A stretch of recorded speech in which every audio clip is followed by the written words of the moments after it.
Hello and welcome to the Literary Bar. How are you doing? And welcome to February, the month of love. The town is red from all the Valentine displays in the shops. If there's someone you're eyeing, you don't need Cupid to shoot your shot. My guest today is wise and witty, and he knows a lot about love and life. He's an author and a philosopher who delights in sharing from his wealth of knowledge. Grab your cup of tea and we'll get into the philosophy of life after the break.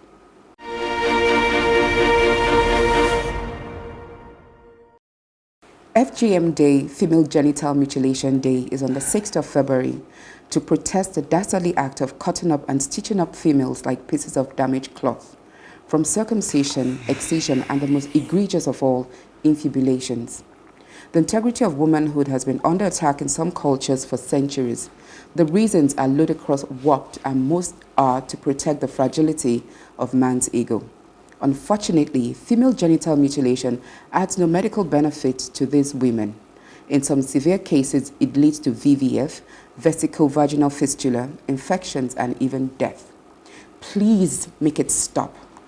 Let us respect and honor the dignity of womanhood. And China recently stunned the world with DeepSeek, their response to artificial intelligence phenomena. With less than a fraction of what the Western world has invested in AI, artificial intelligence, the revelation of DeepSeek shook the stock market and left industry leaders scratching their heads. I don't know much about technology, but I recognize the value of innovation. So I'm encouraging our Niger techies to put us on the map for technological advancement beyond Yahoo. Imagine in Nigeria where this endless fasting in churches turns into a 110-day challenge on innovation to impact our country for the better. Do we really need another set of laws to settle Islamic infractions or advanced skills training to help our society? Imagine in Nigeria where the very unimpressive political cross-carpeting morphs into a well-intentioned roadmap towards development. Interestingly, the book under review today contains nuggets of wisdom that we all need for personal and national development. After the break, we will go into the book with a very wonderful and special guest. See you after the break.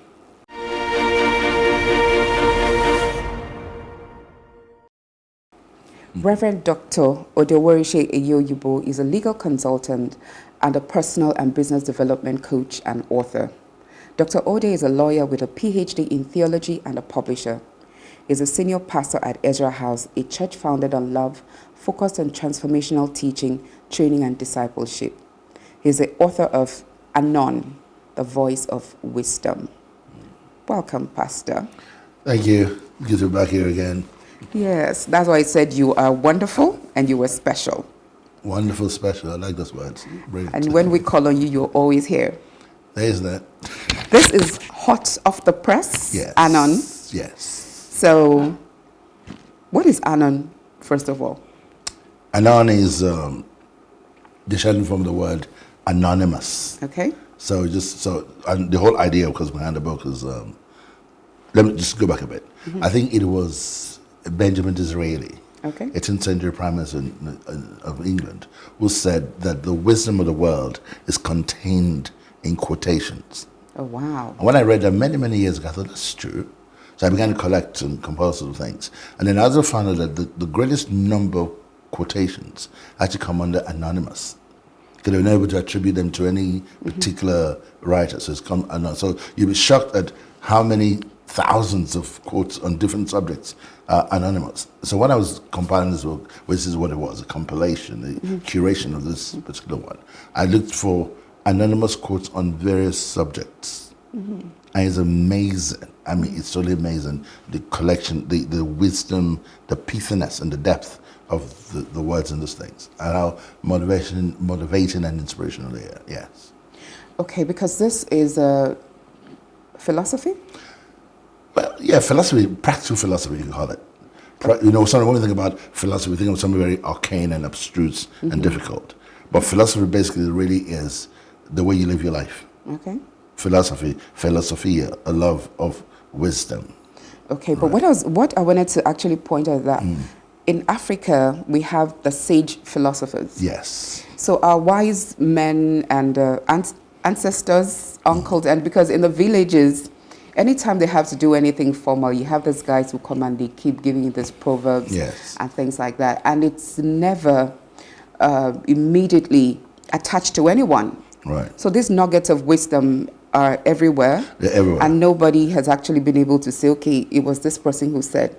Yes. Yes. So one of the famous ones are, what an elder can see sitting down, the young person cannot see even standing on the highest mountain. Yes. And for me, it's a shame really that African philosophy is not recognized the way that all the names you call here, beyond the Mandelas, we don't have Uncle Taye or Baba Sule, as one of the people that you can say, made a quotation. Yeah, well, I mean, we do. Now, obviously, because most of our world is we're now also guided by Western philosophy, if you like. So the names that we rate, we think about Plato and Socrates and Aristotle. Yeah, that's what I'm saying. There's no Baba Sule inside, which is true. Although there are courses in universities now where you do so African philosophy, which is really a compilation of some of this age-old wisdom keys, from the pantheon of African gods and theology and all of that. We gather all of those things to deduce the wisdom, the collective wisdom of the. But to say this one person somewhere, some sage like a Plato or Aristotle from Africa. From Africa, no, probably not. We have a bit from Mandela now. Yeah, but just a collective wisdom distilled. Yes. Over the years. Yes. But okay, I'll mention another person who I love very much. At least his has been collected and written down. The Prophet. Yes. Khalil Gibran. Yes. So, and when you gave me this book, I said, "Oh, this is like one of my favorites." Yes. And where he says, "Talk to us on marriage," and then you go into that. You talk about it. So this is a very, it's very easy. Thank you. Easy, thank you. Because you blew plenty grammar, but this one is so easy for all of us to understand.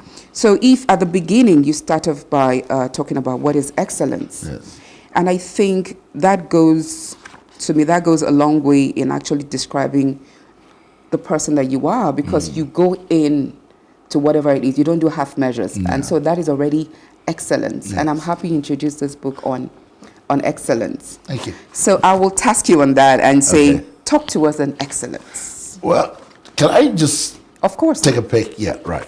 Talk to us on excellence. Yes. I mean, there's somewhat in here, so we're not going to read. But essentially, he says here, excellence is the quality of being outstanding or exceptionally good in something. Now, the sort of way I picture excellence is, the word for it is huper balu. Huper balu is a Greek word. Greek, that just means going beyond the mark. Okay. So going beyond the mark, that's his excellence. Oh, right. So you're doing more than is expected of you. Going beyond. So if you have a job, for instance, you have a job description and a person's specification. So excellent at your work, it is going beyond your job description. Now it's interesting that the opposite to excellence is hamatia, which is another Greek word. Yeah, started. It helps. Because now, hamatia means falling short of the mark. Okay. That's mediocrity. Right. So the opposite of excellence is mediocrity. So excellence is going beyond the mark, doing more than is expected of you. Right? So can you imagine if we had that kind of feature in every aspect of our lives? Where you do more than is expected of you, where you go beyond the mark. You're the first person at work. You're the last person at work. You're the person working whilst you're supposed to be working. You're doing your work when you're working. Right? Now that is excellence. Now, hamatia is mediocrity, which is falling short of the standard. That's Greek too. That's Greek too. In fact, it's interesting because in theology, we have a course called hamartiology. That's a doctrine of sin. Sin. Sin, S-I-N. So one of the Greek meanings of sin is falling short of, is one of the means of sin is mediocrity, falling short of the standard. Wow. Yeah. So when you're sleep shoddy in your work, you're in sin, really, in that sense, because that's amateur. You're falling short of the standard. You're mediocre. Doctor, pastor, you don't start to. The Bible here says, whatever you do, do your work heartily. Yeah. As for the Lord and for men. That heartily, just with your whole heart, going beyond whatever is expected of you. That's Colossians 3, verse 23. Okay, and of course, because you're a pastor, you link all of this to Scripture. To the scripture. Yes. Okay, I would look at number 21. Excellence is a mindset, a habit, and a way of life, and that is part of the anonymous collections. Yes, yes. Okay, and then excellence is not a destination, No, but a journey of continuous improvement. that's right. There's Kaizen. Again, the Japanese concept of Kaizen, continuous improvement. You're just incremental, you're just improving all the time. You're getting better all the time. You're not getting better than somebody else. That's not your target. You're getting better than yourself and what you're doing. And you keep going that way. Okay.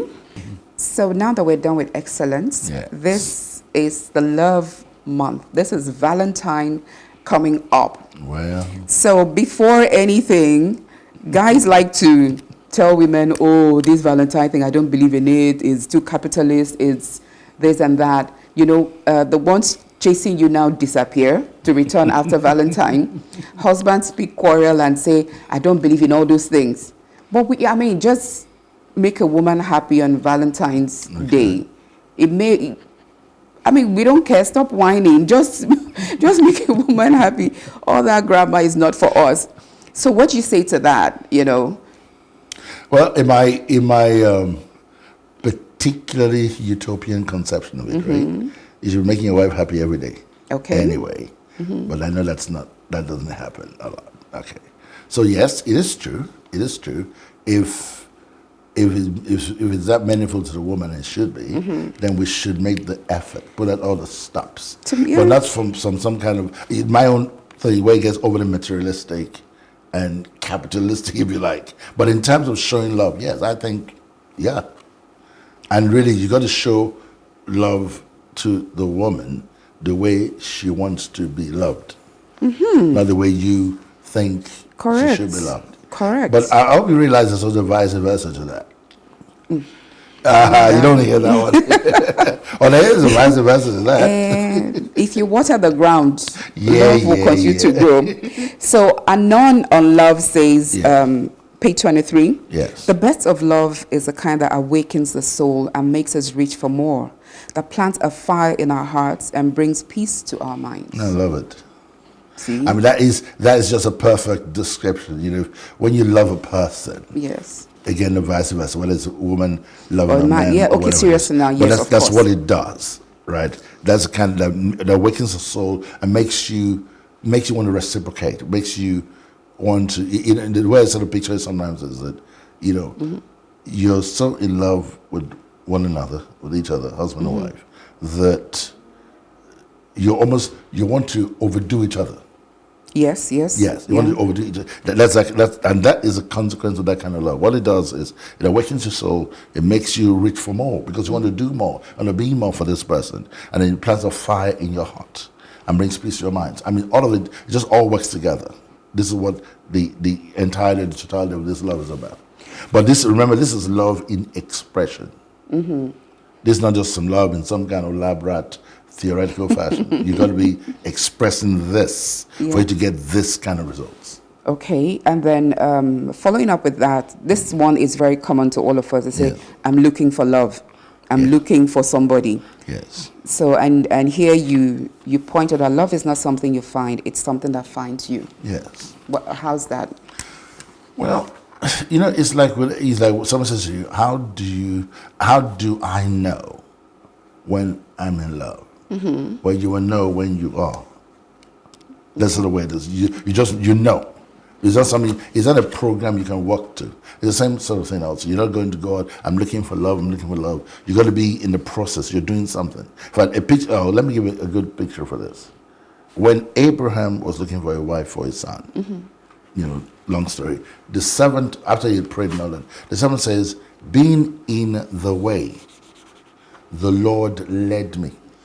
Okay. In other words, you're in the way, you're doing other things. But sometimes finding love can be almost like a serendipitous operation. Serendipity. You find something where you're looking for something else. Right? Yeah. So you don't set out to look for love, just like you don't set out to look for money, by the way. People set out to look for money and they never find it. It's elusive. You said you do something, you bring a product, a service or something, and that product now generates the money. But if it's the money you're looking for, you end up becoming a gambler or a thief. You know what I'm saying? Same way with love. Okay. Yes. So, okay, let me to give it some legs here. It says, a woman says, I want this kind of man, a man who's like this, who's like this, who's like this. It says, no, that's not the wrong question. Wrong question. It's not a man who is like this. Really, it's a woman who is like this. Can you define love? Love, well, you don't define love. Your version of it. Love. Well, my version of love always starts with God. God is love, which is not a definition, but a description. Okay. God is love, and all love flows from Him. Right? So, when we talk about describing love, which is what we can do, right? Okay. So there's a love of God, of course. Then there's a love a man has for a woman. There's romantic love, there's sexual love, there's family love, there's love between friends. Okay. Yes. There's so much to unpack here. We'll take a short break, and when we'll come back, we will take a few more. But I just encourage you to get this book. And this is such a wonderful book you can get even at this time and give to your loved ones. The sale is going on right now online? Right now, yes. Okay. Yes. Join us after the break and we'll continue.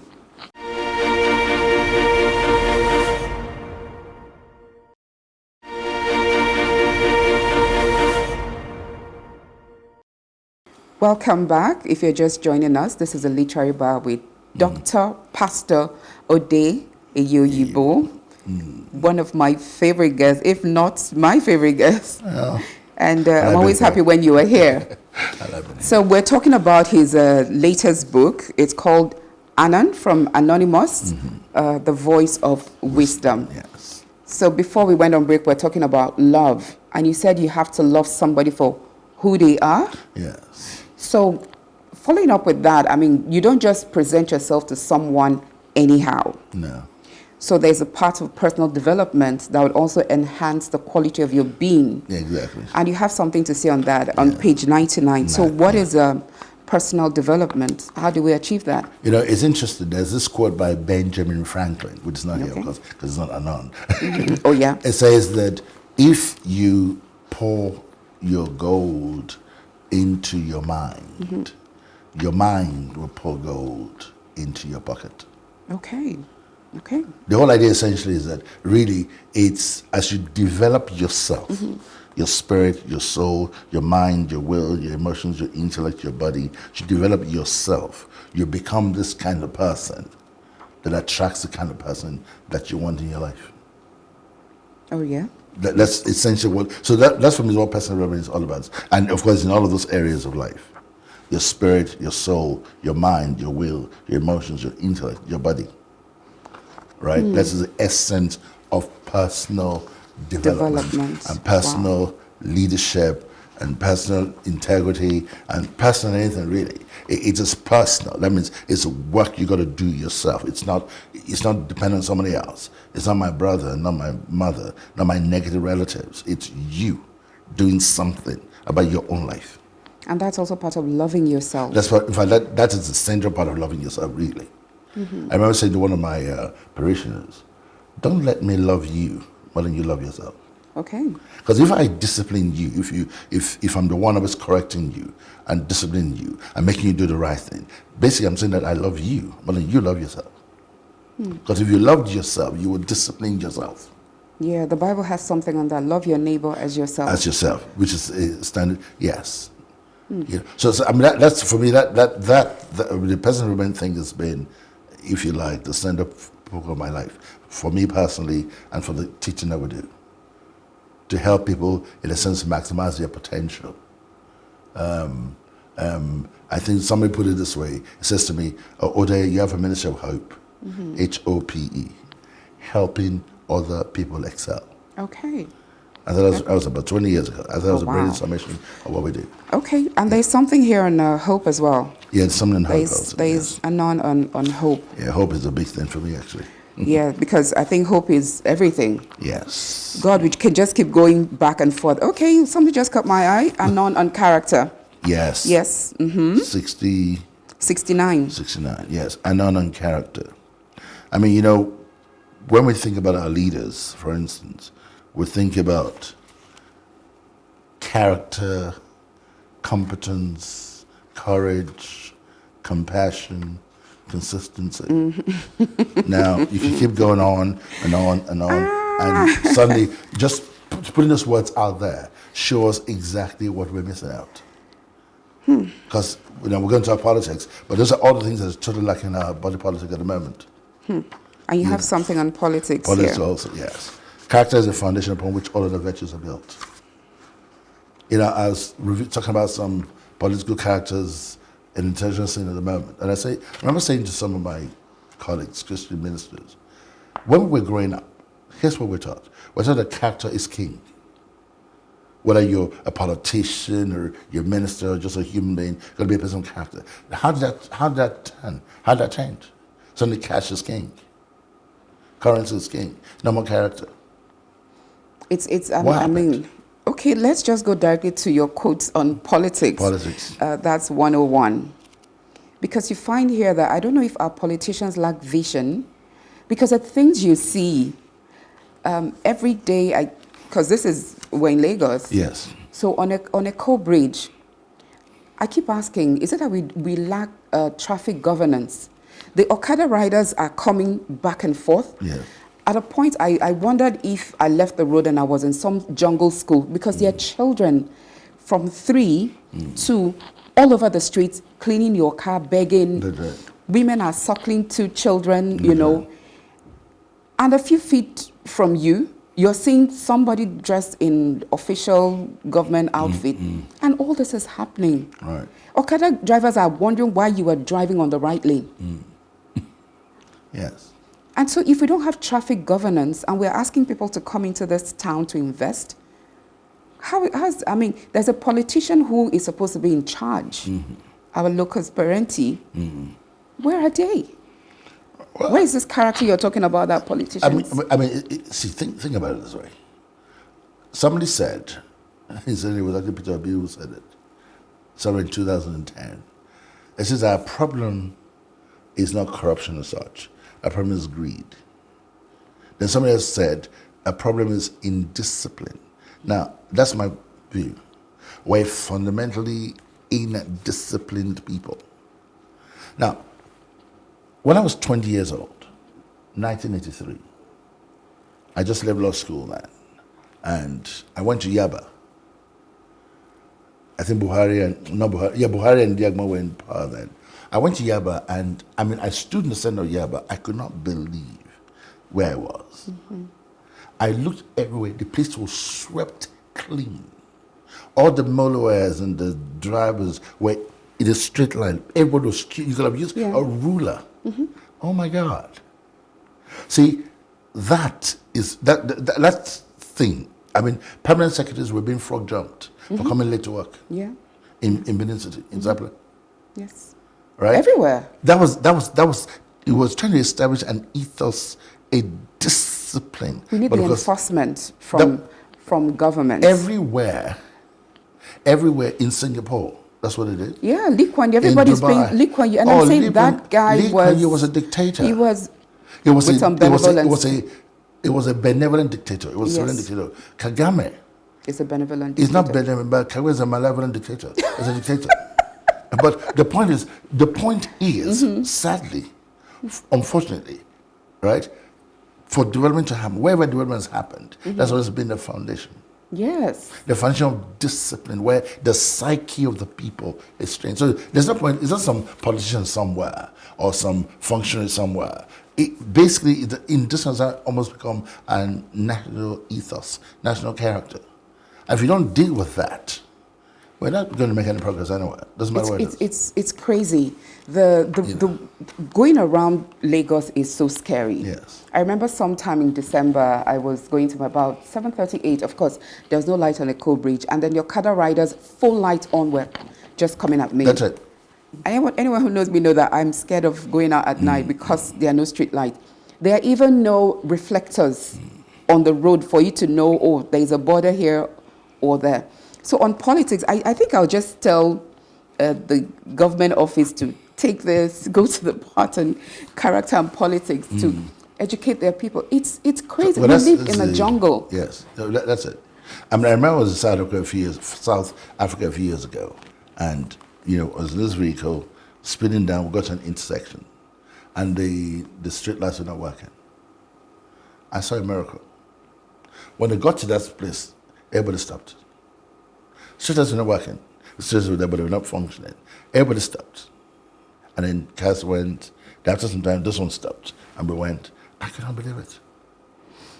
It's, exactly. I don't know what to say again. Anyway, hold that thoughts. Hold the thoughts. We'll take a short break and then we'll come back. See you after the break.